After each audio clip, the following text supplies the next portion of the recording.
Mikal Bridges won the NBA Finals Saturday night with the New York Knicks. And he became the first Suns player since Shawn Marion to be a former Sun to start and really contribute on a title-winning team. He joins a very short list of 8 other integral Suns who have won championships after leaving the Valley. And here is all of them ranked. So Mikal Bridges, age 29, won a championship with the Knicks in 2026. He is the most impactful Sun to leave and then go someplace else and win a championship. Then there's Shawn Marion, who is 33 when he won one with the Dallas Mavericks. He defended LeBron and Wade and Bosh for a lot of that series. And his defense honestly was a huge reason why the Dallas Mavericks won the championship. Obviously, Dirk was incredible in that series. And we'll get to the other similarities between that Mavericks team and this Knicks team in a minute. Then Jason Kidd, guess what? He also won a championship with the Mavericks in 2011. He was 38 years old. He was at the end of his career.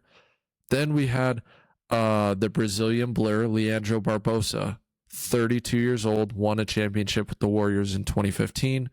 He was a bench player that performed really well that season for the Warriors. Then we have Boris Diaw, another guy who started his career in Phoenix, won a championship at 32 years old with the Spurs. We have Channing Frye, similar boat. Didn't start his career in Phoenix, but really made his bones in Phoenix.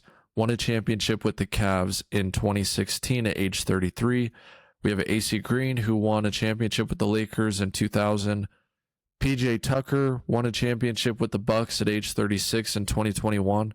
And Michael Finley won one at age 34 with the Spurs in 2007.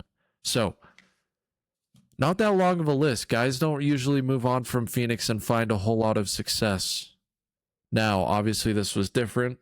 The Suns traded Bridges in a deal involving Cam Johnson, Jay Crowder, and Kevin Durant. So, the circumstances were different for a lot of these guys.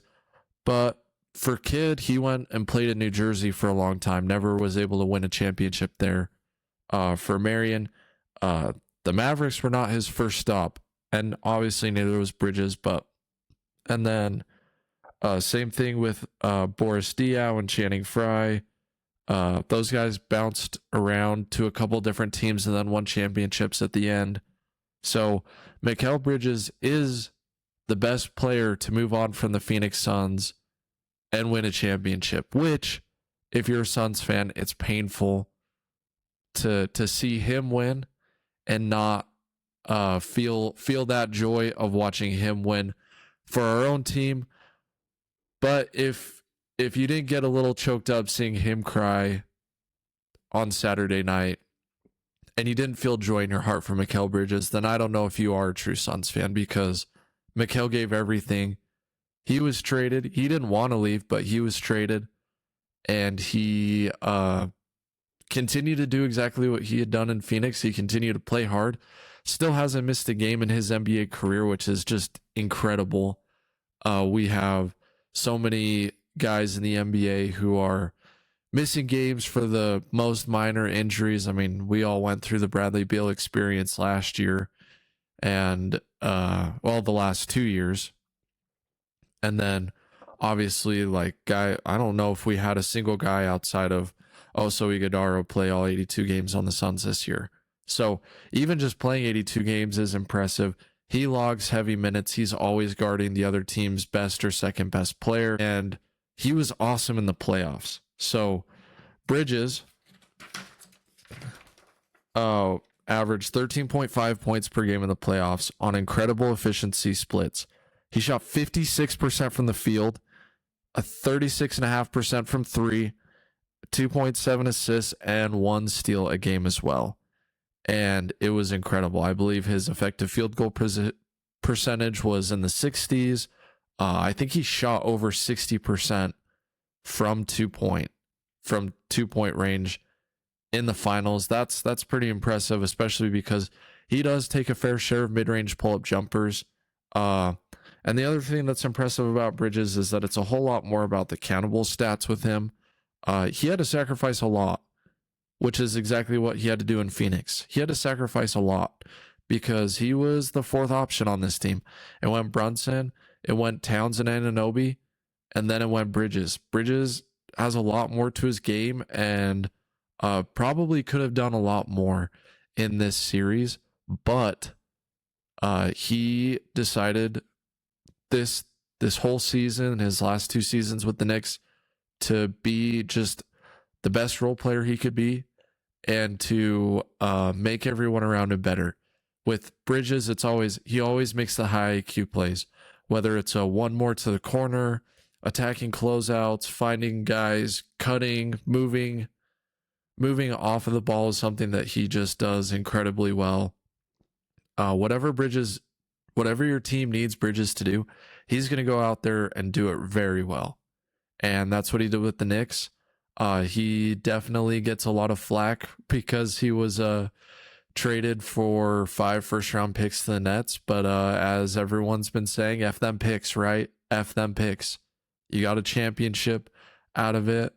And Bridges was so important to the cause for the Knicks winning the championship. And as a Suns fan, it's now on us, guys. Like we have the longest drought. I mean, we did before, but really, like, the fan base that has suffered the most the last 50 years is now officially the Suns.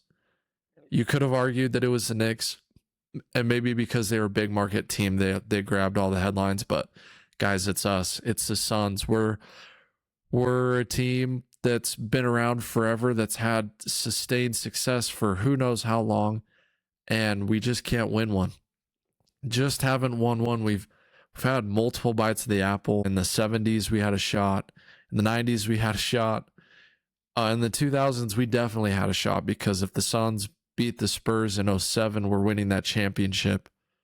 And we all know what happened there.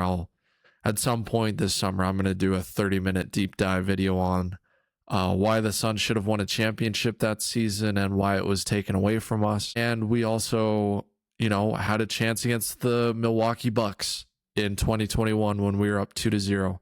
And in game 3 and game 4, I was a little scared for Mikal, because I was like, no, this guy is going to lose 2 championships being up 2 in the series. I mean, that's honestly where my mind went when the Knicks were down 29 points in game 4. But the Knicks came back and they won the series in 5 games, which is truly incredible. Another guy that deserves a shot as well is Landry Shamet. As frustrating as he was with the Suns and as timid and low confidence he was with the Suns, he was honestly the complete opposite in New York. He was a guy that played hard, obviously. I mean, we know that Landry's got a motor, but I mean, he really played hard, and it stands out when he's on the court because he chases guys through screens. He defends hard. He does everything that's asked of him, and he played with some confidence, and he played with an edge that it was really awesome to see him play with a different kind of edge and not just kind of flow out there. He was bringing it, and in that comeback in game 5, he had the 3, he had the driving layup, sprained his ankle after, but he had 5 huge points in that comeback and was obviously incredible in that conference final series, because he was 11 of 12 from 3, 10 of 12 from 3.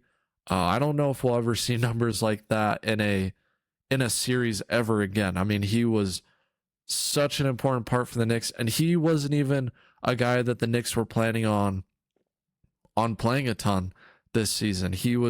He barely made the roster. He was on a non-guaranteed contract going into training camp, and he just played his way into honestly like the 6th or 7th most important guy on the Knicks this season, at least in the playoffs, because Deuce McBride didn't do a whole lot this series and the last series. Tyler Kolek didn't do a ton. Jordan Clarkson honestly was not that big of a factor. It was really Landry Shamet and Mitchell Robinson off the bench for the Knicks that gave them enough depth to win a championship. And obviously it stings a little bit, because if Landry had played the way he played in New York this season, I don't know if we'd have a championship, but I will say we would have had more of a shot against Dallas and Denver when he was in Phoenix. And but regardless of how you feel about him, you should at least say, hey, even if I didn't like him in Phoenix, he played hard, he tried his best, didn't do anything wrong. He just didn't play as well as we'd hoped. Guy continued to work, stayed in the league, won a championship. Good for him. And so let's now move to a different list of Suns players who moved on that didn't win a ring. And the list, and by the way, I just made a list on ChatGPT of the like top 50 and top 100 Suns. And so it didn't get everyone right. Archie Goodwin was like shockingly high for whatever reason. ChatGPT loves Archie Goodwin. I don't know why. Maybe I'll figure that out one day. But for the most part, like, it got the list 80 to 90% correct. So out of the top 50 here, the 13 players who moved on from Phoenix to go try and win a championship someplace else but couldn't get it done. Steve Nash went to LA. Barkley went to Houston. Kevin Johnson retired as a Sun. Amari Stoudemire went to the Knicks. Dan Marley went to the Cavs and Heat. Tom Chambers went to Utah. Jason Kidd went to New Jersey and Dallas and then New York. So he did get one. Chris Paul went to Golden State and then San Antonio, and then unfortunately what happened to him on the Clippers.